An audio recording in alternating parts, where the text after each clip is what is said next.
Hello and welcome to DCP SideQuest, episode number 40, the extra juicy, extra packed Monday edition. 40. We got 8-Bit Briar on the screen as well for those watching the live screen. I'm really taking this retro thing seriously. I love it. I love it. You were just playing Super Bernie World, weren't you? That's right. You know what was funny is that the Koopa Super Bernie World you just told me about 5 minutes ago, so I immediately downloaded it on Steam. It's free, and the Koopas are just like little dudes with Bernie hats on, or not Bernie hats, with MAGA hats on. Amazing! Oh my gosh, it's really funny. It's really well done. That is hilarious. Impressed with it. I only played like 2 minutes of it. Absolutely hilarious. Well, how are you guys doing? I actually am not in good shape. Oh, sorry to hear this, Briar. Yeah. I think I might need a financial intervention. You need a loan? Oh. This may be the most expensive gaming year of my entire life. Yikes. So I just want to let you know what I've done so far. Okay. And then I'm going to tell you what I expect to do continuing throughout the year. In the last month, I have purchased a Mister, which is the FPGA box that I talked about a couple episodes ago. And that was about $650 said and done. Right? Bargain. And then Analog. Bargain price emulation. Analog came out with a new run of the Mini NT or NT Mini Noir Edition, which is it's an FPGA NES, right? Limited run. It's already sold out, but I got one. No. For the low price of $500. Oh, bargain. Bargain again. That's double bargain. Look at that. Also, I happen to know that my wife, for my birthday, got me a Mega SG, also from Analog, which is a Genesis. Like the same kind of thing, but a Genesis. These things play like real cartridges. So yeah, you actually put the cartridge in, and it's like the console experience. Yeah. And that was like $200. I mean, going forward, here's what we expect. There's going to be new graphics cards from NVIDIA. 3080 Ti. Yeah. There's going to be new processors from Intel. 10,000 series, right? There's going to be a PlayStation 5. And there's going to be an Xbox One Series X. Good God. What about Stadia Ultra Edition? You going to get that?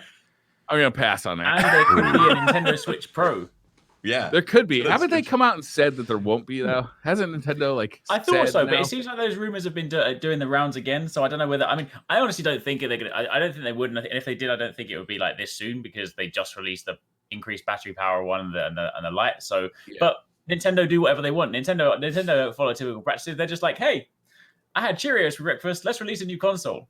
Yes, I would buy it too because. Like if I could get better frame rates on my Switch games, if it made all the games better, yeah, right? like an upscale thing. Ooh, just across the board, everything gets a buff to it. That'd be nice. Even if I could get better frame rates on old games, you know, true. Yeah, I think the cool way to do it would just be like if they just had like because you remember like back in the N64 days, there was like certain games you needed to have that little expansion pack that you put in the top to be able to like run those games. Like they could basically just make a power dock. That was like the Nomad. Yeah, exactly, right. And then you just dock it in, and it's like, well, okay, now that I'm only at home, am I going to do that? But it's like that's fine because when you're on the go, you don't really need to worry too much about the crazy graphics anyway, right? Yeah. It's like, but if I know I can dock it at home, it's like, whoa, suddenly 4K Breath of the Wild, whoo, I can smell 60 FPS, 4K Breath of the Wild. My God, I would be happy with 1080p Breath of the Wild at 60 FPS. Solid. True. No dip whatsoever. Yeah. But see, if they're going to bring it out on the Switch, right? This is the thing. They need to get a better infrastructure for passing between like save files, right? Because generally speaking, this is fine. Like I have my Switch Lite, and I'm gonna divert marginally to my Animal Crossing dilemma, guys, because this is important thing. So like I've said before, I love my Nintendo Switch Lite. Like I know it might not be everyone's thing, but like I just really like it, and it's fast become my main system. If ever I'm playing games, I just play on my Lite. I just like it. It's got the grip. It's got the perfect combination. Super comfortable, and I like it. And for the most part, you can Bernie World up. Can you get Super Bernie World on there? Sadly not. But here's my problem. Most games, you can just upload your save data to the cloud, download it on the other system. Bosh, you're done. Animal Crossing will not allow this. Why not? Right. Well, see, because Animal Crossing is a very competitive game. They don't want people to cheat, you see. But you can't cheat on your taxes in Animal Crossing. Exactly. But here's the crazy thing, right? I think it's because like in Animal Crossing, so much stuff is to do with like time, so people think they're going to do some madness. But the crazy thing is, they said like it exists because there's a cloud that exists because Nintendo said if your Switch breaks or for some reason you have to send it in for repair, they will transfer your save for you. So it exists, but they won't let you do it yourself. They have since. It's at a Nintendo level. It is. They have. Yeah, they're doing this intentionally. Yeah, they have said that they're planning on doing an update now to change that because people have asked for it. So there will be an update that will allow you to move it at some point, but it won't be at launch. So my problem is, I want to make Animal Crossing videos, so by extension, I have to play on the regular Switch. But I know that I want to do Animal Crossing and just chill out on the sofa. And there's nothing wrong with the regular Switch. I love it, but I'm just like my Lite. I want to play it on my Lite. So what do I do? That's 2 Animal Crossing saves. Yeah, you're gonna just have to double the Animal Crossing. Yeah. Well, the thing is, you got to live two lives, man. But then I have to pay 2 loads of taxes. I can't do that. I can't do that. That's actually, I'm not even sure that would work because you probably have the same account on both your Switches, right? No, I think because on either Switch it wouldn't detect the save file, so it will work technically. Oh, okay.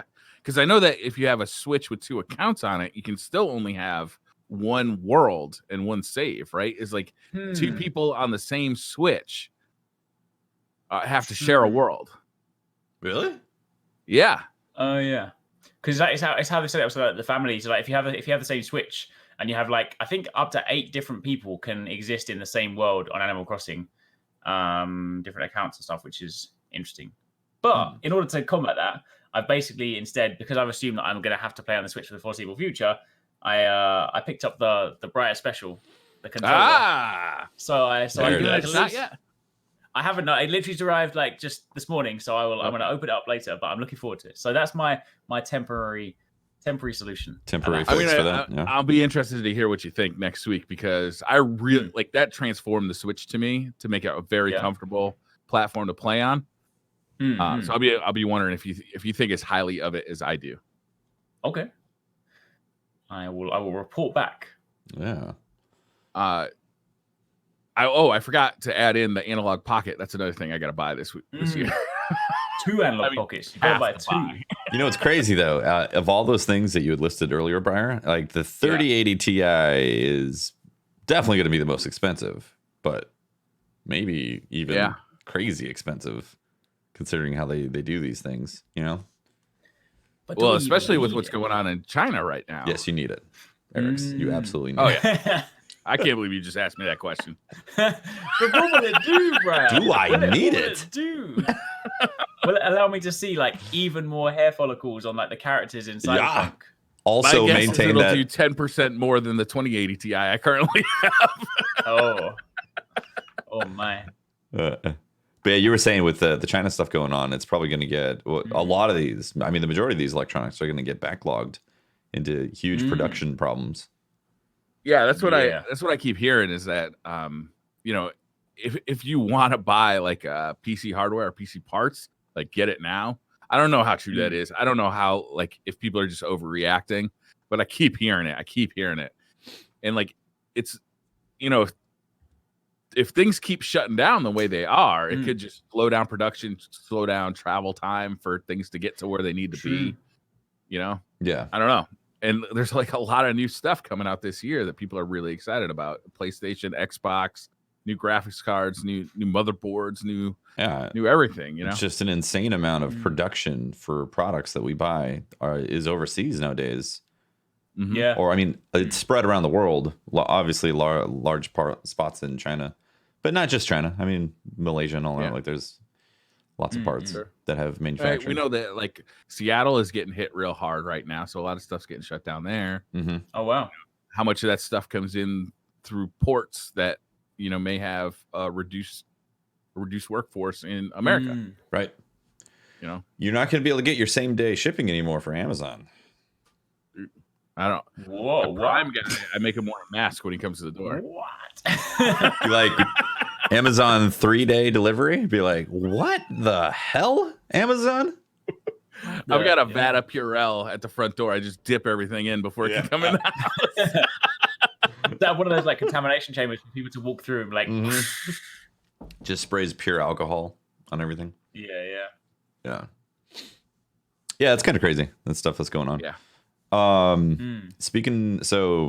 speaking of viruses. Well, actually, kind of speaking of viruses. Division 2. Oh yes. Yes. There's a new expansion, right? There is indeed. Warlords of New York. So I haven't played it yet. I have no experience. I know a lot of people have been saying it's good. Do you have first-hand experience, Eric's? Yeah. So I played through the whole thing. So it's interesting, right? Because the expansion, it does the same thing that Division 2 did at launch, right? It's a good expansion, but it's not exciting.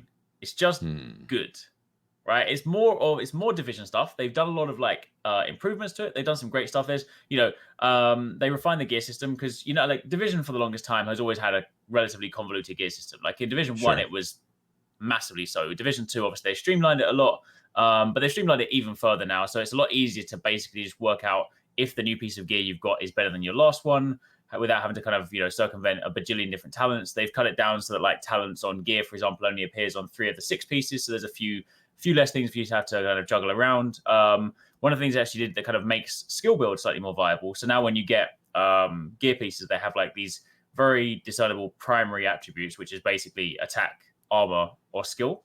Okay. And if you equip like all skill pieces, you basically have different skill tiers, and you get to like skill tier level 6, and then your skills do like a lot more damage. So you can, I mean, they are still being trumped by typical weapon damage builds, which is kind of annoying, but they do at least make skills pretty strong. So they've done that. There's obviously, going back to New York is like returning. It's funny because when they first announced Division 2, it's like, Washington sounds like a more interesting area because obviously there's slightly more diverse environments. You've got some trees there, you've got some kind of underground areas, you've got some city stuff, but there's like a lot of different environments. But then returning to New York, it makes me realize that like for Division, New York just works really well. Like the tight streets, the kind of urban environment and everything. So it was nice to kind of go back, and obviously you're not going back to the same locations as before. There's new areas. The New York map isn't as big, but there's still some cool stuff there. And I heard it's like a quarter to a third the size of the original New York map. Yeah, it's probably about that. Interesting thing, like I was chatting to 269 from like obviously from the Eric's Gaming team, and like he was sort of saying that like when you look at the size of like the New York map, it's almost the size of a map that would work very, very well for something like survival. Oh, so you wonder whether like, because everybody asks for this, like every single time. Because the thing is as well, like interest-wise, people have come back to sort of try out Division. People are enjoying it, but it hasn't had the same like effect that like say when Survival first came out and everybody flocked back to War. Survival was amazing. It was incredible, right? And I mean, I feel like given the kind of angle for it, given that like you go after like Keener and stuff, but they could very easily just be like, oh, there's someone's deployed like a gas bomb in New York. And then suddenly, that gives you the narrative for the gas cloud shrinking in, because it's definitely that size where like New York is pretty big, but it's not so big where like if you're trekking around, like it definitely feels like the sort of size that will work for something like Survival. So I could see that being something they maybe do kind of further down the line potentially. One thing that Survival did really great was utilize the gear system to do quick leveling up in the Division. Yeah. I thought that was really smart. And they also doubled down on the fact that there was a snowstorm going on and made the visibility worse because of the actual storm that was happening. And I thought, and also the temperature system, like there was throughout the game, you don't have to worry about temperature, but then when you get to Survival, suddenly temperature matters and all that. You can freeze. I thought it was just brilliant. It was good. So there was definitely some like really good concepts in there. But I mean, so like kind of jumping back to like Warlord stuff, like so they added a few new things in, like the way that the narrative plays out is that you're basically after Keener, obviously from number 1, Aaron Keener, and like he's got 4 like rogue agent henchmen. So you basically go through the map and you can do it in any order. You go down, hunt them down, kill them, and then once you've done that, you go and get Keener. But the cool thing is for every single one of the henchmen you kill, they also give you a new skill. So unlike before, where you just have the skills and you unlock them, you actually get them from these things. So like the sticky bomb is back. There's like a new sticky bomb that fires like burning tar that kind of locks people down. There's like a shock trap you can throw on the floor, and there's also like a hologram thing as well. But the cool thing is the way that it is, at least people that kind of want to do like more stuff, is now working around a position where each week a new series of these targets as kind of contracts come out. So tomorrow is the next set. And then when they drop, there'll be, I mean, I don't know. They haven't made it clear yet whether there'll be a new 5 targets each week or if it's just one and it kind of gradually works towards 5 new ones. Mm-hmm. But for every single one of those new ones they're adding, they also come with a new skill. So there's going to be quite a few new skills being added. Yeah, which is really good. That's cool. But the big problem is, and I mean, I know there will eventually be a raid, but the big problem is it's done the same thing where it's like, okay, cool, I complete the campaign, I can grind for all this gear, but why? Why do I want to do it? It still doesn't really have an end game. It's like, okay, cool, I've min-maxed this build. It's easier to min-max now, but it's like, I don't really have a reason to do this. There's no Dark Zone in New York. And you also mentioned that basically attack is still king for those builds, right? It seems to be for like the weapon stuff. It just seems to be like you just stack all the attack piece gears, and then it's just like still basically. It's always that weird, difficult balancing thing. Like games seem to struggle really, really hard when it comes to sort of trying to balance like guns feeling good or guns being good, and then giving you skills. Yeah, because that was in Division 2 at launch. It was like people got really disappointed with the fact that if you did go into a healer build, you're like useless in the raid because you just had to have DPS. Yeah, and that's definitely a problem. It's nice that they streamlined those things to make the min-maxing feel a little more not so crazy. Because like I remember in Division 2 going through all the gear, I was like, holy crap, there's a lot. Yeah, I'm not exactly sure if I'm deleting something good or not. Exactly right. Yeah, I mean, stream like that definitely sort of like made sense. And I mean, the fact as well, like if you do get the expansion, you haven't played for a while, it does even come with like a boost if you want to just jump straight to level 30 and just get back into the action. So you can experience it like straight away, which is kind of cool. That's cool. And there's but I think the weird thing is it's just that strange thing. It's just very. I've definitely kind of always described like Division 2 as quite clinical. Like it's functionally good. There are some bugs obviously, but functionally it's good. There's a lot of cool systems in there, but it just doesn't give you that same kind of exciting feeling. Like when I sort of played Division 1 for the first time, I was like, yo, like everything. I was like, kind of really want to sort of be there every single time. Whereas this one, it's just like, I enjoyed it, but, Is that because it's not technically new anymore? You've seen this style of RPG, MMO type of thing? I think it might be that. Yeah, I think because I guess kind of at this point in the generation, because, you go way back to when Destiny 1 and Division 1 first came out, like, the looter shooter genre was quite a new. I mean, I know obviously Borderlands has been around for a while, but like at its time, the looter shooter genre was really kind of starting to get a name for itself, right? Yeah, people were looking for they're the Destiny killer, and they're like, Division's gonna be the Destiny killer. Yeah. I think that's the thing. But whereas like now, it's just like if you still play Division like day in day out and you love that kind of stuff, like Warlords of New York is just more of what you like. So like it's great, right? But I think if you were kind of going, I think where we're getting at kind of in that sort of lifespan now, we've been playing these types of games for quite a long time. I'm definitely more at the position where I'm like, I want to sort of see what someone can do with this genre next. So like for example, why I'm looking towards something like Godfall, which putting the melee angle on it, like, that could be really cool. So yeah, it's definitely, and I also think Division is one of those things as well. Like, it's got so many great systems, but like I feel like it would be a more exciting game if it wasn't constrained by the Tom Clancy universe rules. Like, because obviously I felt that about Division 1 too. It's like this would be better if it didn't have the Tom Clancy name attached to it. Give me some zombies or alien invasion. Come on, something a little more. Like, here's another heavily armored dude. Yeah. Here's another guy hyped off of bath salts who's just like invincible. Yeah. Mm-hmm. Do you feel any kind of like systems fatigue going on right now? Like, I know when somebody starts talking about like really deep systems in a game, I start to be like, oh, that just sounds like a lot. And do I want to learn like all these systems for another game? Right. It's like, I gotta min-max this. I gotta spend 10 hours grinding for that. And like sometimes I just want to play a game and not have to worry about all these like systems. Like one of the things I like about Doom so much is that you just jump in and you play. Like you don't have to grind for anything. You don't have to worry about like upgrades. You don't have to worry about like, well, what are the rolls on this armor or this gun? I don't know, like it's okay. To me, it's almost like it's okay in a game that I love and want to play 1,000 hours of, but I don't want it in every game because it's just too much. Like it was confounding in Division 2 for me, and it led to me dropping the game. I was just like looking at gear for 5 minutes, being like, is this good? Is this bad? Is it worse than what I got? Is it better than what I got? Like, this is just for me, it's not so much a matter of system fatigue. It's more a matter of designing those systems and having them remain interesting is a very difficult problem for developers, because when it's good, oh my god, it's fantastic. You want to dig in, you want to do builds. But what makes it good? Does more complexity make it good, or does more simplicity make it good? It's tough to qualify because that's the design process. Because in the Division, you kind of get stat oversaturated. You're like, oh, yeah. And some people like that too.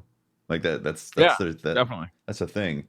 Destiny has a pretty good balance between feeling like space magic and stats, although it's sometimes more balanced on the side of being space magic, and the stats are kind of not real unless you're doing high level PvP or end game PvE type of stuff. But I think it's just a really difficult problem to crack for a game developer that not many get it, not many figure it out. And it's like every game is trying to do it too. So it's like every time I think a new game, I've got to like, okay, what's the system I got to learn here? Yeah, I think that is the one thing. It's like those games are definitely great, but I know exactly what you mean. Like I kind of we're definitely moving to that position now where so many developers feel like they need to release their game and they then need to have a plan for the game to be playable for the next 50 million years. It's like it's got to be your forever game. Yeah, I kind of miss being like, you know what? I'm gonna play this game for 40 hours. I'll put it back on the box, put it on the shelf, and be like, let's talk about that game with my friends. About the time we played this really cool game. Like I do love these games. Obviously, I mean, it's part like it's half the games that I cover are these kind of games. But like every time a new one comes out, it's also just like this perpetual juggling act. It's like, all right, how do I keep playing Monster Hunter and to stay on top of all of that whilst also juggling these 15 different loot systems? They've all got raids, by the way, so I need to be raid ready for all these different games. Like, oh my gosh! See, that's why like when Monster Hunter does a good job, by the way, of that systems thing that Brian you're talking about, but it's also a game that has generations behind it at this point.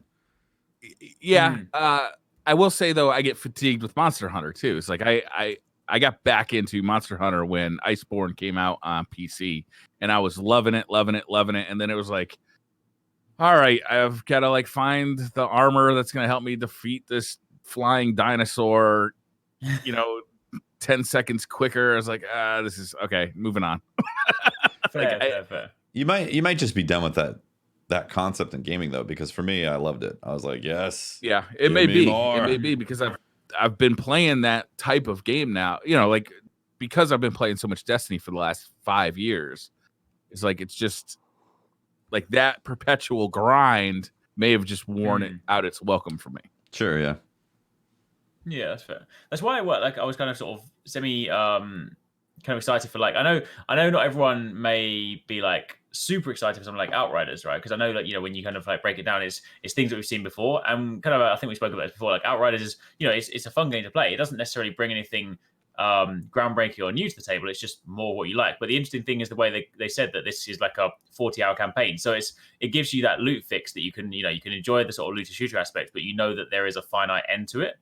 But having said that, even them, they said they will apply some kind of end game content. So I guess they're still trying to add some sort of thing you can do indefinitely. But they did specifically say it's designed to be like a box product that you can finish. So kind of refreshing. Yeah. I'm not sold on Outriders.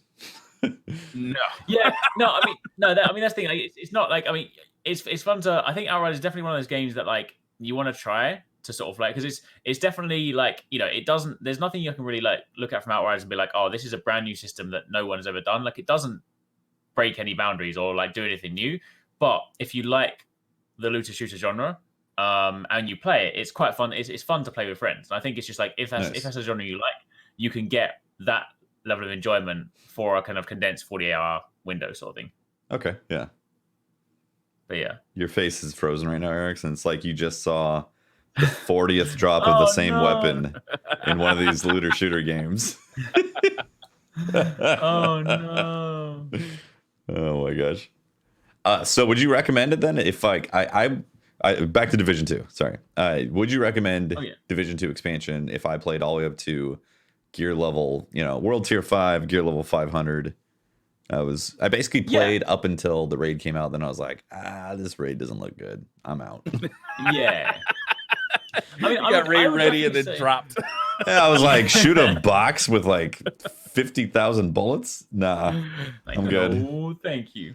Yeah, I mean, I'd definitely say like if you enjoy the loop of the division stuff like that, I'd say you could definitely jump in.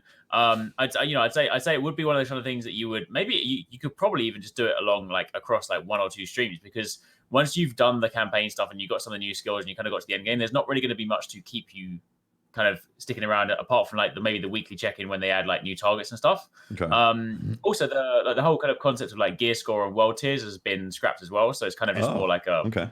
Yeah. So it's a lot easier to kind of just streamline stuff. So I'd say if you do enjoy Division, you kind of feel like sort of jumping back in. The expansion is quite cool. Like I mean, I don't necessarily follow Division in fact, I definitely don't follow Division for the story, but being able to kind of round out the Kina saga. It's definitely, but I would definitely look at it more so as like, this is something that I'm going to play for 15, 20 hours, complete the thing, and then I'll take a break for a bit, because I don't see anything to kind of keep playing at the moment. Yeah. I mean, Dark Zone, right? True, but there's no, the thing is like New York was a new map, but there's no new Dark Zone either. I mean, they did change new Dark Zone, right? Really? But no. So it's just back to this DC if you want some Dark Zone shenanigans. Yeah. Fascinating. There was a narrative for a while that, Division doesn't really compete with Destiny. It's a completely different kind of game, but, they do compete, right? It's they compete for your time. Yeah. These games all compete for your time. Borderlands 2. A lot of the player base intermixes too. Oh, yeah, totally. Warframe is another one that... Yeah. It's an interesting time to be a gamer. This week is pretty exciting for another game that's coming out, Neo 2. Oh, I thought you were going to say yes, Ori and the Will of the Wisps. That too, actually. I mean, we're kind of have back-to-back releases right now, and also if you include Destiny, if you're a Destiny player, big expansion, or not big expansion, sorry, but new season with extra goodies that you're going to be excited about, like Trials. But then Ori, tomorrow starts with that, and then Trials this Friday. So Ori 2. The sequel, which I hear has been phenomenal so far. It looks great so far. I haven't gotten a chance to play it, but it looks amazing. It looks like it might be too hard though for me. I love it. I want it. People are saying it's like it starts off where the last one left off. Okay. And that game was hard. Did you play Cuphead? Yeah. Did you beat Cuphead? Nope. I beat Cuphead. Yeah. Cuphead was awesome. It took me a long time. I beat it. I enjoyed it. A stream or two. I want Cuphead difficulty. Hell yes. Anyways, Ori 2 coming out tomorrow, which is obviously a good title. Looking forward to. And then Neo 2 this Friday, right? Yep. And COD Warzone tomorrow. Oh yeah, COD War. Yeah, what was it? Warzone? Yeah. Yeah. That's the battle royale. Yeah, the free-to-play battle royale. Isn't it free-to-play? Yeah, they announced it today. I haven't actually seen whether it's free-to-play, but I imagine so. I think it's just an update for COD if you've got it. But yeah, it's got like 150 people or something. It's got a couple of different modes, but it's dropping tomorrow. Do you need to own the regular version, or this is just a separate thing? I probably should have discovered that before you asked this question. But I'm gonna COD players, I'm gonna stall for a little bit while I pretend to find this out in the background. Chat says you don't have to own Modern Warfare, so I think it's free to play. This is free to play. Oh, is it going to like remain active like once the next COD comes out in November? I think that's a good question. Usually CODs remain active post new CODs for at least like 3 years or something like that. Of course, this is free to play. So the question, I think, comes down to if it's popular. Because if it's not popular, then Activision will be like, all right, you're out. True. Yeah. But it does have crossplay, though. There was cool. Battle Royale in, was it Black Ops 4? Yeah. Is that still active? Like, are people still in there playing it? I don't think they've turned servers off or anything, so I would imagine it still is active. I don't know whether people still actually play it, but I know when it came out, people were kind of saying they quite enjoyed it. But I guess it was every fun, time you VR, yeah. I feel like Apex kind of stole its thunder a little bit. True. Yeah. I don't follow any of these games closely, so I'm like, I see like headlines. I'm not really very good at shooters, so I tend not to. Despite the fact that I cover looter shooters, like generally, but if it's competitive, if it's like hyper competitive, I'm just like, I mean, I struggle to shoot what's in front of me, so I'm not really going to be very good at this target. I panic in those games as well. Like I think back to when I used to play like PUBG or Arma, and like someone will be up in a bush, and then I've got friends who are like really good at those games, and they'll be like, "Oh yeah, he's up there." I'm like, "Where?" And I'm there spinning around in circles, and they'll be like, "I saw the shadow move." I'm like, "I can't see a shadow." They're like, "He's in the tree." I'm like, "There's 50 trees ahead of me. Which tree is he in?" He's in the tree. Yeah, I'm just like, and then I start to panic, and then obviously everybody dies because I haven't been able to make the one shot that I needed to make the entire game, and then it's all my fault. And then I was like, "This is too stressful for me. Too stressful." Then back to where you drop. That game is super stressful because the stakes are so damn high that you can play that game for 45 minutes and just like die and never see the guy who shot you. And it's just over. Yep. You're back to the square one. But it's super fun. Like that game was funny because it was like two different games. When you played by yourself, it was like a survival horror game, and it was like like you're sweating it out. But when you played with friends, it was much more jovial and fun. Nice. Neo though. Yeah. So the Warzone tomorrow, new Destiny season, and then Neo 2 on Friday. Did you get a chance to play Neo 2 yet? Did you get early access? Not early access, but I played the betas they've released, and they did like the final beta this weekend. I didn't play it extensively this weekend because I kind of just wanted to sort of jump in and just like fiddle around for a little bit, but not play like too much because I kind of just want to sort of keep it fresh. But yeah, it plays really well. I mean, the last one played really well. So I really enjoyed the first Neo. Played it all the way through. Yeah. I'm bummed though that's coming out this Friday because Trials is this Friday, and I definitely want to play Trials. Ooh. Yeah. So it's in a super awkward spot. Eric's cameras much like once again playing shenanigans. So yeah, it's in a super awkward spot for me because once I start a game, I don't want to stop it. If I stop it, then it runs the risk of just never getting done or never finishing. So if I were to like play 2 hours on Friday night, it's going to be cursed. That playthrough will be cursed. Well, I mean, I guess on the plus side, I mean, Trials is just going to come back every week, right? So, I mean, you don't need to play Trials this Friday. You just wait till the next Friday, right? Right? Yeah. I don't know. I think my best chance of getting to that lighthouse is probably this weekend. When the population's at the highest and hasn't been DDoSed yet. Exactly. Hasn't been tarnished with the taste of hacking and exploits. Right. Come mid-May when there's like 100 people playing it total. Yeah. And not gonna be a great time for every single one is a recov. Yeah. So yeah, Neo 2, I am definitely looking forward to because I enjoyed Neo 1, but I don't know when I'm gonna play it. Just like Ori. Like I'd like to play through the Ori series, especially with it being difficult. Like that's my jam. Yeah. Is Ori coming out for Switch actually? I think Microsoft. I'm not sure because the first one's on Switch. Yeah, but I'm not sure if the second one is. Yeah, I don't know. Good question. Maybe not. Yeah. Hopefully. But after, let's see. Let me look at the calendar real quick. I'm pretty sure the following is it Friday? Oh God, it is. The following Friday on the 20th.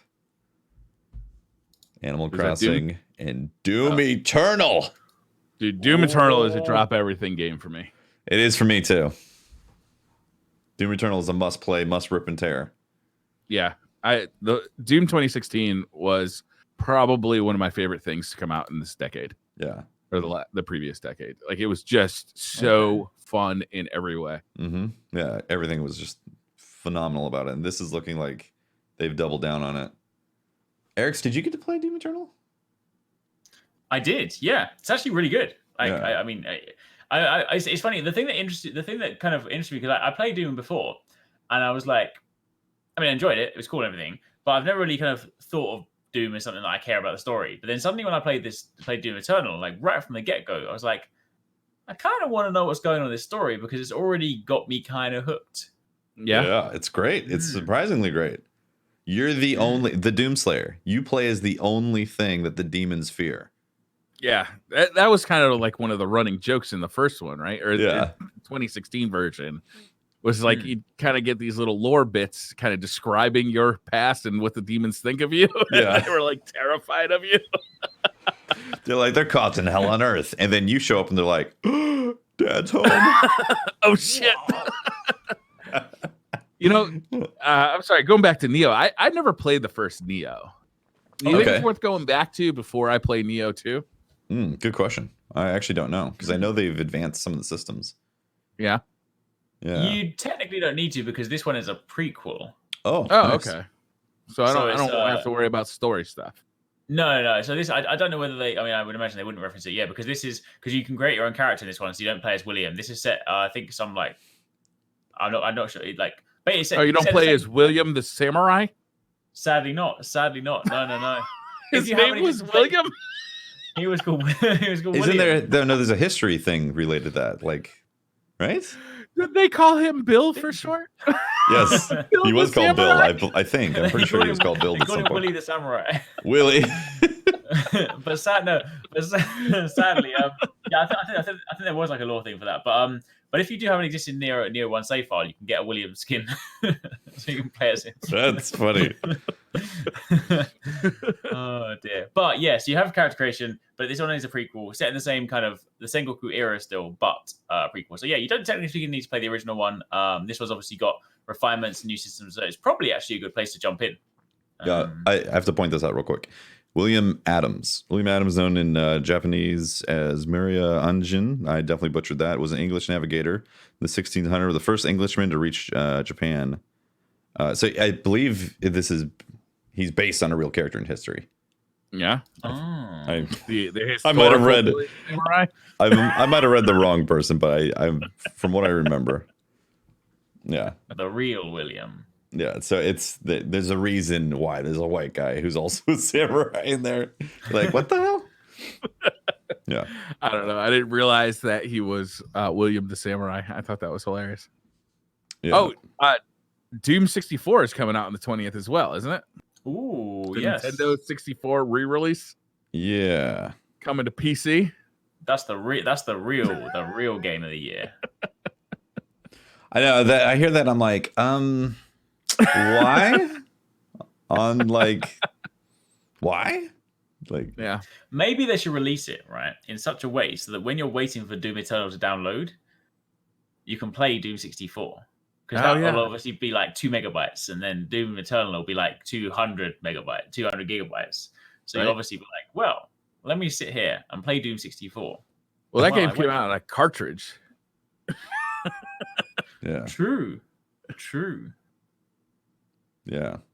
I wonder, in 2016, there were like bonus levels that were like the original Doom, like with the old graphics.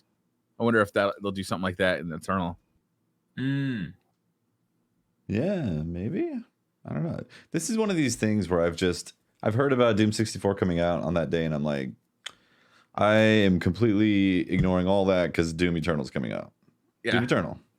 I'm definitely not going to play Animal Crossing. Ultra Doom or whatever it's called.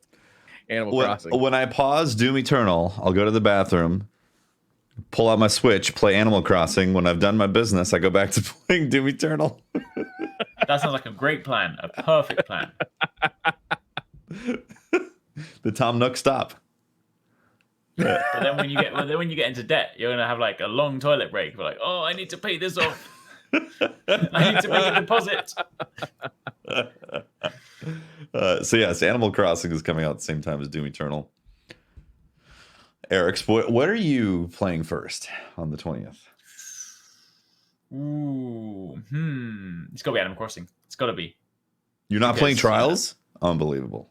Trials? What is this?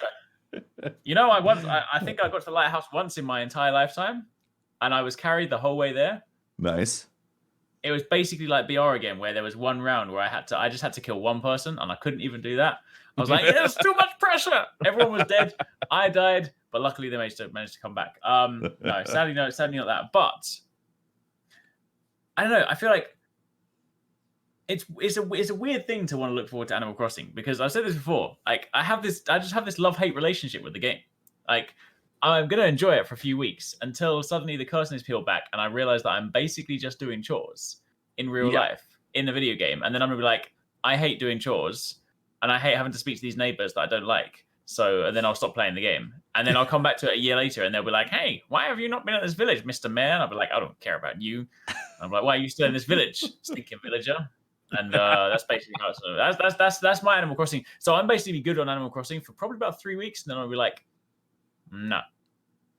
But then again, you can terraform this one, so maybe that'll give me an extra time. But I'm looking. Yeah, I think I can see myself diving into Animal Crossing first, and then maybe I'll try and blitz. I'm hoping Doom isn't too long. Hoping I can maybe like blitz over the weekend, because I just want to know what the story is. It's definitely longer than 2016. I think it's twice as long. I think it's eternal. How long is that? It's eternal. Original. It's your forever game. Yeah. 2016, you were looking at about 8 if you were super fast hours, 12 to 16 if you were taking your time discovering secrets. Okay. Yeah. Yeah. See, if they could do the same thing, that would be great. But you said it's double. This is difficult. They know people want more, and they've got different worlds. One of the things was they understood that people didn't like that it was the same setting for the most part. So now that we're going to like different places, like looks like the heaven world, where people had complaints about that game. I didn't even realize. Yeah, I know. Basically nitpicking. If like, well, it was a phenomenal experience, but it would have been nice to have a scenery change. It's like that type of thing. So they've got like different scenery or different areas that you're going to, more varied enemies. Mm-hmm. Like that all sounds great. Awesome. Yeah. The Doom 2016 hit me so out of left field. Like I never in my wildest dreams imagined I'd be playing another Doom game that that was so reminiscent of the original Doom. Like it was so pure and so fun. Like it just completely took me off my feet, like. Yeah, what it did was it reminds you why you play video games. Yeah, right? Like, oh, this spark of just craziness. This is fun. It was distilled fun. Yeah. It really is. Because it's not trying to recreate the fact that you have to like load your gun properly and oh god, you can't get in a jam in the middle of fighting this demon. No, it's like you're ripping this demon's head off and then you're shooting your shotgun. You're not, it's like it's just visceral. Yeah, that's one thing I'm worried about with Eternal is that there's going to be too much like new stuff that gets in the way of just like the pleasure that was 2016. Do you not like a grappling hook? I love the grappling hook. Bionic Commando is my favorite NES game of all time. So I'm very excited about the grappling hook. Grapple hook a cockadeemon midair. Yeah. Boom. What I'm worried about is there's going to be like too much of the like. I know they're adding to the systems like if you chainsaw a guy you get health or armor or something like that. Yeah. Like they're adding to that kind of stuff. So is it going to be like you're constantly like thinking about how am I going to kill this guy? Yeah, I mean, from the short demo that I played, I got to play like 3 hours. I mean, it flowed quite well. Obviously, I didn't necessarily have everything, but yeah, there was. I can't remember exactly which one it was, but it was like chainsaw to get something. It was like assassinate or like do the kind of glory kill to get something else. If you flamethrower them, you get something else. But it all works very, very quickly. And I actually quite liked it because there's nothing more than like a buzzkill. Like when you're in the middle of like a shooting game, you're kind of you do something super cool. You're like, oh no, I'm out of ammo. But then suddenly you look at it and you're like, oh wait, I've got like 2 more shots in this thing. Let me quickly chainsaw this guy. Bam, I've got some ammo. You're like, oh crap, I'm low on health. Let me go and glory kill him. And it actually feels like. I mean, from what I played, it actually seemed to flow like really well. So I don't know whether if I played further and they added even more of that, if it's going to get complex. But I'm pretty sure from what I played, it was kind of the extent of those systems. So I think it felt good. Yeah, what they changed is I think chainsaws don't require fuel anymore. Is that correct? Oh, really? That's nice. No, this one does still. Does it still? There's still, yeah. You know, Never you mind, can. you lied to you me, can, fucking I lied. Yeah. No, I think you can still like use it to a degree, but like I think for the bigger ones, because there's still fuel you can get for it. Like the bigger enemies might take like fuel to cut through them, but like the trash mobs, you can just like. Oh, that's what it was. Yeah, because they made the loop happen. Yeah. Like they realized that instead of in the base or the 2016 one, you use the chainsaw to get health and ammo when you were low, right? Okay. Yeah. Like if you're out of ammo, you chainsaw something, and then you get that back. They, like you were saying, they wanted to make like a circle effect of I need ammo, do this. I need health, do this. I need armor, do this. Like that type of thing to keep that loop going. Yeah. Yeah. So there's basically, you could basically like you're never like stumped. You're always like, oh, you've always got an option to basically get you back in the game. Yeah. Yeah. What's also cool too is like if you play passively, the AI gets aggressive and like says, "Nah, you're gonna die." Yeah. So the AI adapts and also tries to avoid you when you're playing aggressive. So you put the AI on its edge or on its toes if you're actually playing like the Doomslayer. It wants you to be the Doomslayer, to be like flying and shooting, killing and ripping and tearing and all that. And if you don't do that, then it's like, guess what? You're time to die. That's cool. Mm-hmm. Yeah, very cool. I'm looking forward to it. Like, definitely a highlight of the year for me, and a year that I think is going to be one of the best years ever. Yeah. Yeah. You know, assuming everything we're looking forward to doesn't get delayed out of this year, like it's really going to be a banner year for video games, all in all. Yep. No matter what you're into, too. After Doom Eternal, we're looking at Final Fantasy VII Episode 1 and also Resident Evil 3 release. Oh, yes. So got the Last of Us 2 to look forward to shortly May. After that. In May, yep. Cyberpunk's coming soon. E3 is going to get canceled. The World's also going to get canceled. Any hardware you want to buy? I'm hoping not. I mean, I think that's like some other events they've been quite like a bit quicker to cancel, but I feel like E3 they're going to hold out as best because it'd be a weird one to cancel E3 anyway. Because like, I mean, obviously it has huge significance in the gaming sphere, but more importantly, it's like E3. Even if say like the ESA were like, oh, all right, E3 in like the convention center we're canceling. It's like, but there's so many satellite events. It's like, does that mean that Microsoft would cancel their event that they own outside of E3? Would Ubisoft cancel their event? Would EA do that? Right. It's like there's so many moving parts. So like, I really hope not because like I've got everything booked. I kind of just want to, but if they cancel E3, I don't know that E3 can come back. Like I feel like they're already teetering on the edge of not existing. Yeah, I mean, will Sony not turn up for another year? A lot of the big players all run their own show. Yeah, like. That's, I mean, like really, because when you really break it down, like, you look inside the show floor, you're like, okay, cool. So there's like no Ubisoft there. There's no EA there. There's no Microsoft there. There's no Sony there. So like the only main first party platform holder is obviously Nintendo. And they Microsoft's not on the show floor either. I thought they were still. No, they still have their, I mean, I know they might occasionally have like a satellite booth, but they have their own complete separate thing now. They just like, they do it in the Microsoft Center next door. So they basically have their own completely own space.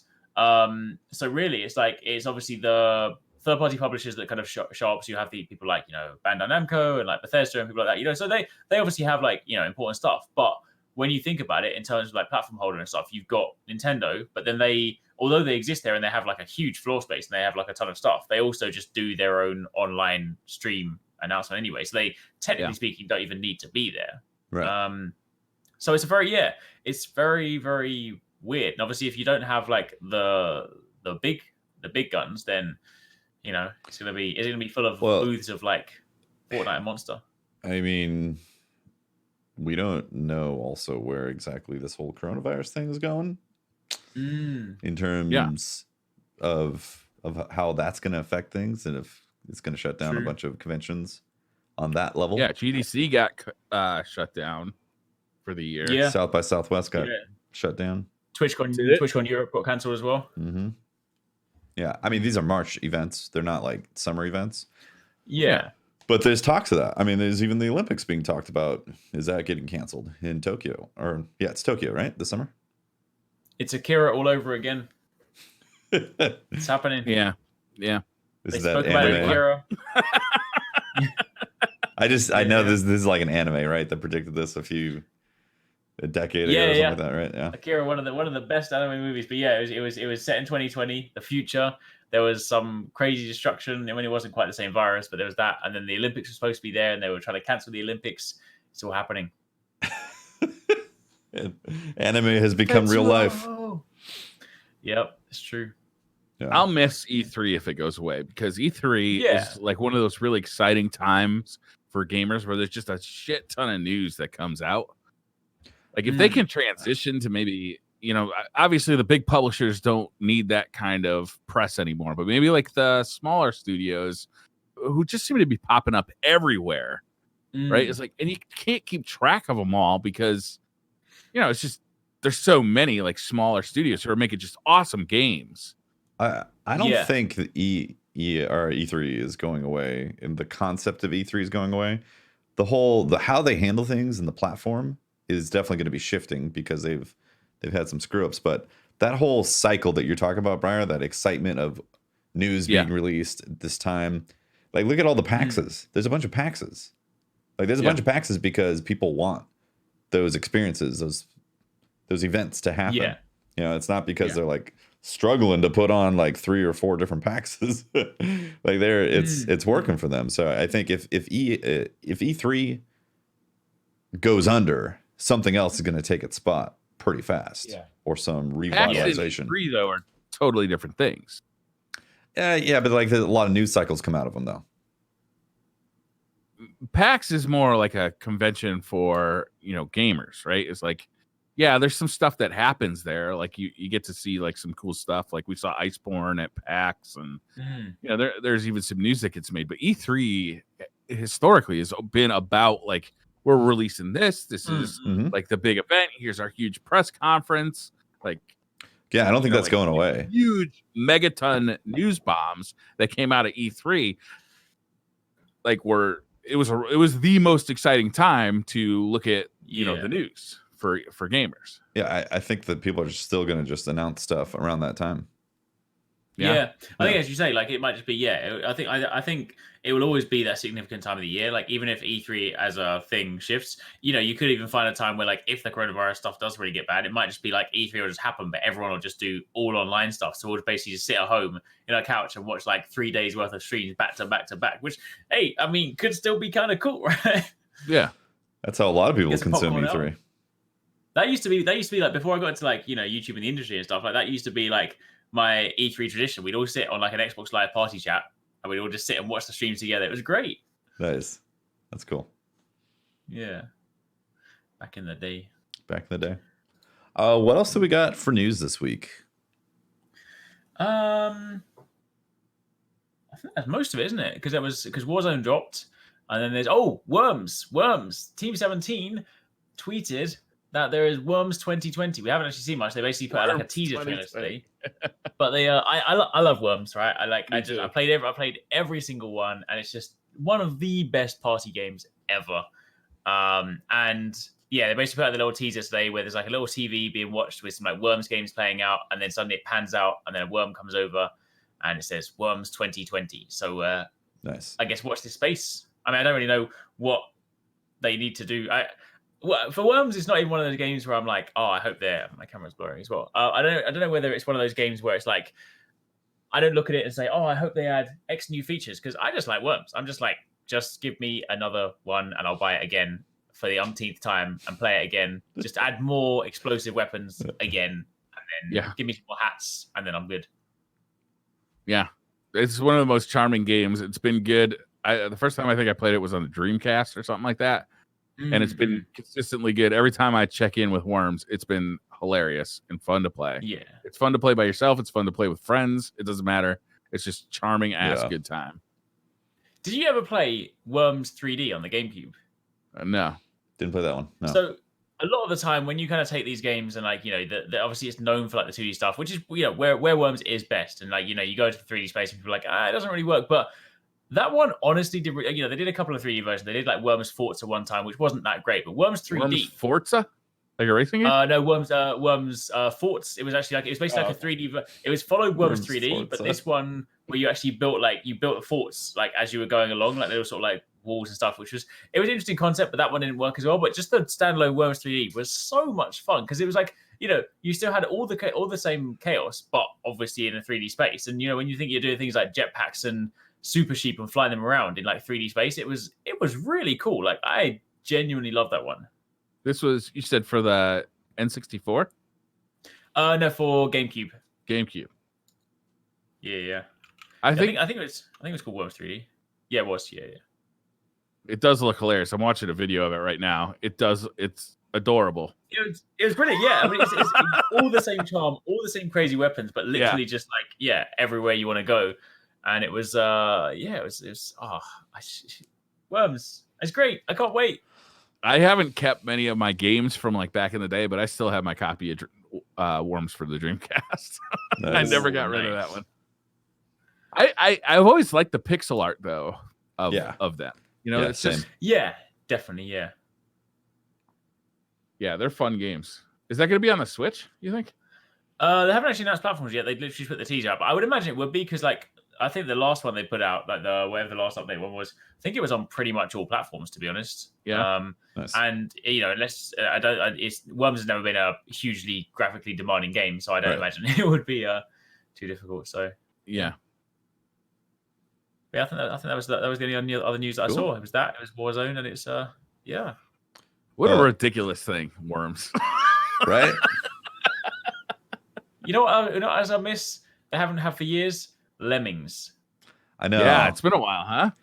Lemmings needs the same type of treatment though, of going back to its roots and not trying to get all like crazy high def, or like stick to the feeling of Lemmings if they redo Lemmings. Yeah. Another one. Did you ever play Lemmings Paintball? Paintball? No. Oh, that was also good. That was also done in a 3D space, but your lemmings actually shoot paintballs at each other like in a paintball match. It was great. That sounds fun. Like a first-person shooter? No, it's sort of like a kind of like top-down kind of tactical shooter sort of thing. Oh, okay. Like XCOM? Sort of, yeah. XCOM for lemmings? To a degree. Oh, man. So, yeah. Build this ladder. Did you guys ever play, what was that, Mario and Rabbids?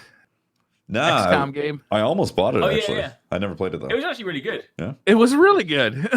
Yeah. That's great. Yeah, it's an exciting year, man. It's going to be an expensive year. It's can't definitely wait for my NT Mini to show up. Brian, you also had a little bit of time with the Mister, but you're not quite ready to talk about it yet? Yeah, I mean, so far I really love it. If you didn't hear the episode, the Mister is a emulation device. It's hardware emulation as opposed to software emulation, and what that gives you is basically no lag between your inputs and seeing it on screen, which is one of the biggest problems with emulation. If you're trying to do a double jump or a wall jump in Ninja Gaiden, it can be very difficult to get the timing right when frame accurate. When there's like five frames of lag between your input and what you see on the screen. Or like something like Punch Out can be very, very difficult when there's a lot of lag. Yeah. So what the Mister does is it gives you, it emulates the hardware. It's like, as far as the game's concerned, as far as you're concerned, it feels like you're playing on original hardware because the chip actually can be programmed to act like the chips in an NES or a Neo Geo. Cool. It is really cool. One of the ones that I like the best, what you do is you download the cores, and people are developing cores for this all the time. So, for instance, you download the Neo Geo core. That's all the programming language to program the chip to act like, the chips inside a Neo Geo console or arcade machine. And then, because you're lucky and your uncle left you every Neo Geo game that ever existed, you load those up. You load those legally obtained copies up, and for me, Neo Geo is a system I never got to play. Yeah, right. I always saw pictures of it, and it looks so impressive. But playing through the Metal Slug series has been a real joy to me. It's like, Metal Slug is amazing. They were so graphically impressive They play so well. They're so fun, but it just was not available to me as a game player, you know, like there's no way to do that. Like the games were so expensive, still are. Metal Slug, if you want to get a cartridge of Metal Slug, $1,000 minimum right now. What? Damn. Yeah. That's some retro gaming. It makes the Mister feel like a bargain. What did the Mister cost you? So all said and done, and I went all out. I bought like every conceivable like option for this thing. I bought a 512 gigabyte what is it called, mini SD card. I bought a $40 case that makes it look like a Super Nintendo, or it's the same colors as a Super Nintendo. I bought the extra USB board. I bought a Noctua fan for it as opposed to the regular fan. I went all out, but it ended up being about $640. But it can emulate. It can emulate on a hardware level all those consoles. Yeah, in arcade machines, and there's more coming out. I was telling Eric's before the show that they're working on CPS 1 and CPS 2, which were the arcade boards that Street Fighter 2 and Super Street Fighter were made on. Wow. So, those are theoretically coming, and you'll have a no lag version of Street Fighter to play at home, the arcade version, which that's really cool. You can get like RetroArch or something like that and download, an emulator to play on your computer. But I have a fast fucking computer and I can feel the lag when I play the games, Yeah. It's because it's software. It's like software on top of software on hardware. Right. And what that Mister does is it's on a hardware level. Yeah. And it's like kind of, I'm showing the box here. I know it's like, looks 8-bit. Oh, that looks great. But it's small, so you can kind of just tuck it into like wherever. And it's got plenty of USB ports. You can use something like, my favorite gamepad for it is the 8-bit Do Super Nintendo pad. Yeah. Okay. Which I can either plug in with USB or it also does a USB wireless. Nice. Like over Bluetooth, which of course adds lag. Bluetooth adds lag. Yeah. Anytime you're doing wireless instead of over a wire, you're giving yourself more lag. But it makes the games feel like you're playing them in real life, like on the original hardware. I have an old arcade stick, old fighting stick that I had for the PS3 when I used to play Street Fighter 4. I hooked that thing up to it, and now Neo Geo games have like, a real joystick with the 4 buttons that the Neo Geo home console had. It's really cool. It's super cool. It's expensive, and there's cheaper options out there, but none quite as unique as the Mister. It seems like that's the best option, though, if you want it to feel as close to the hardware as possible without actually owning the hardware. Yeah, well, it depends, because one of the things you can't do on this is you can't put a cartridge into it.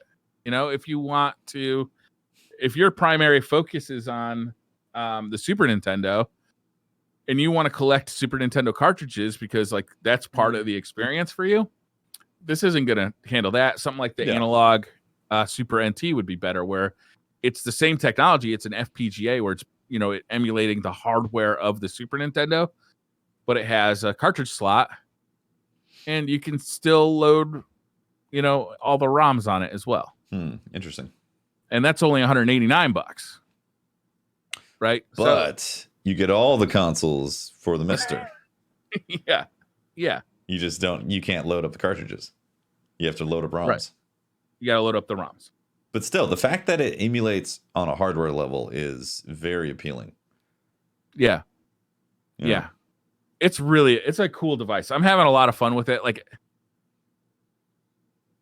I've only had it for a few days. So like, I'm still kind of learning about it. Follow up coming, right? There's definitely follow up coming. Like getting it up and running, and like the software that you use to do it is, you have to do some research and you have to figure this stuff out. Yeah.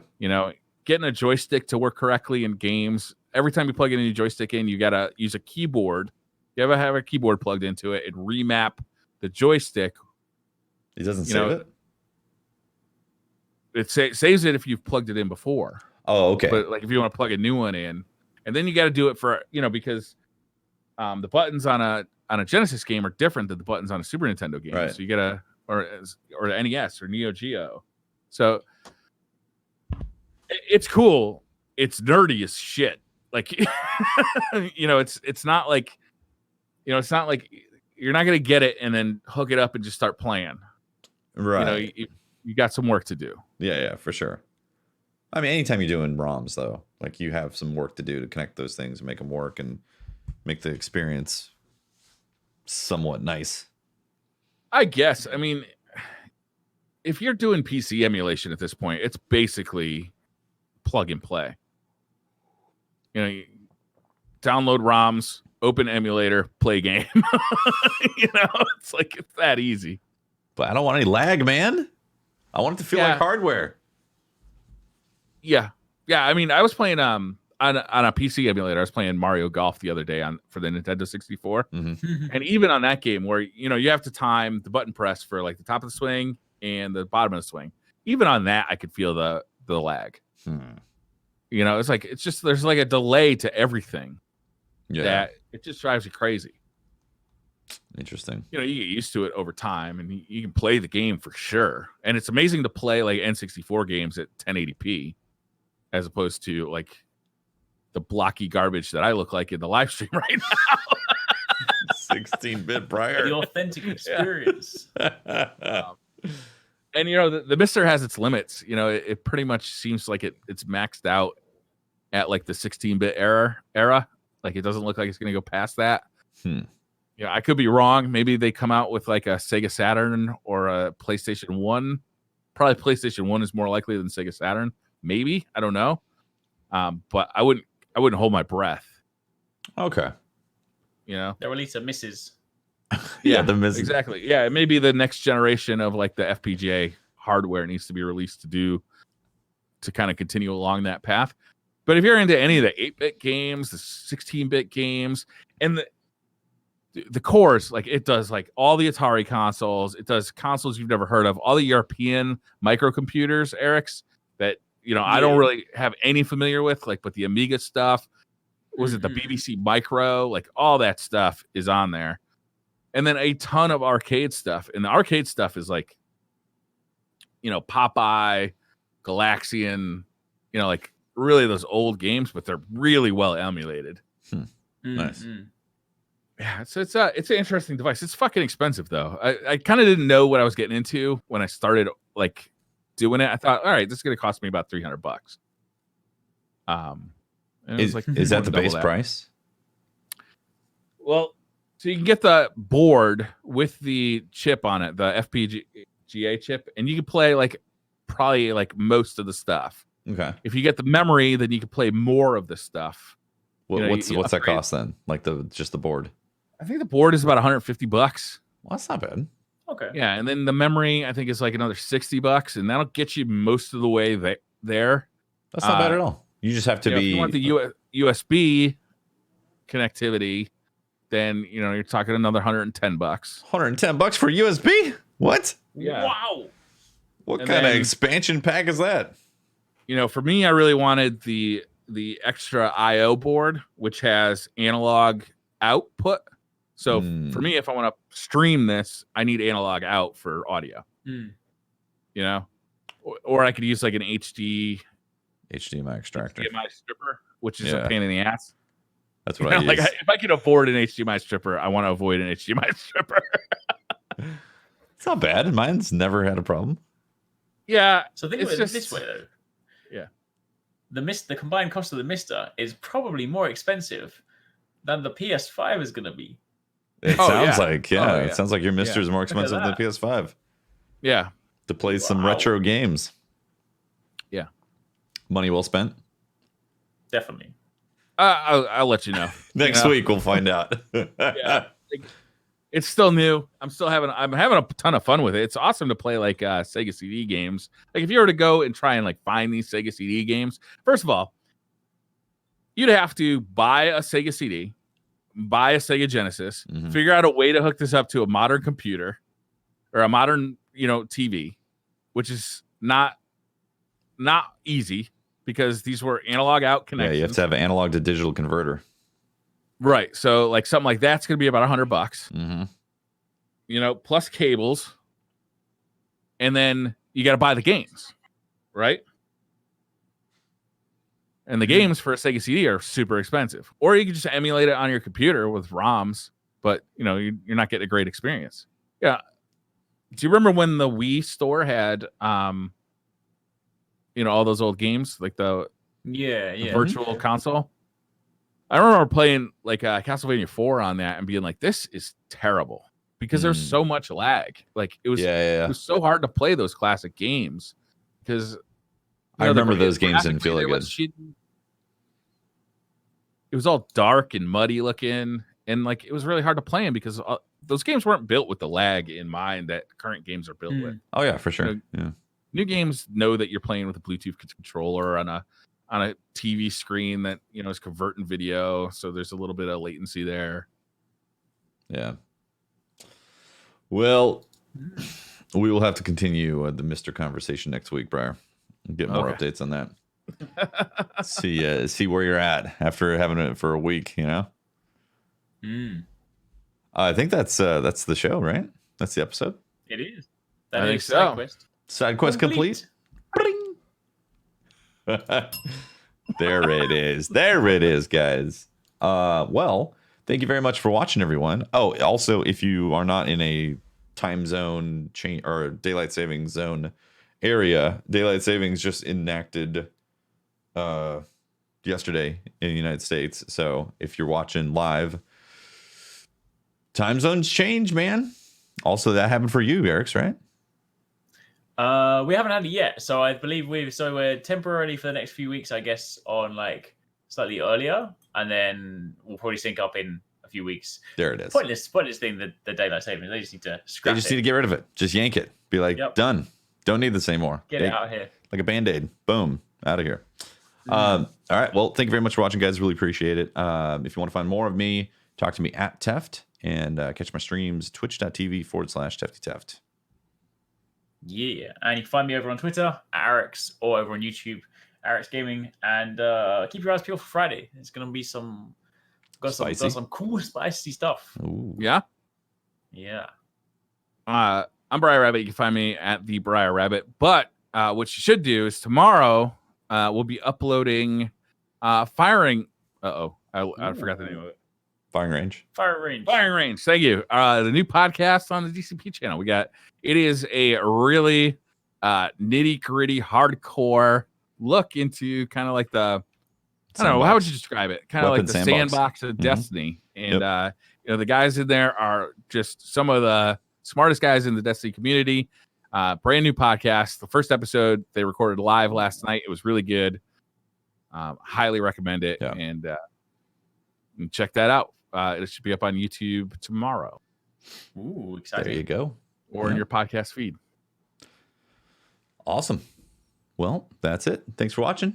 We'll see you next week for another show. Bye, everyone. Bye. Bye-bye. Bye.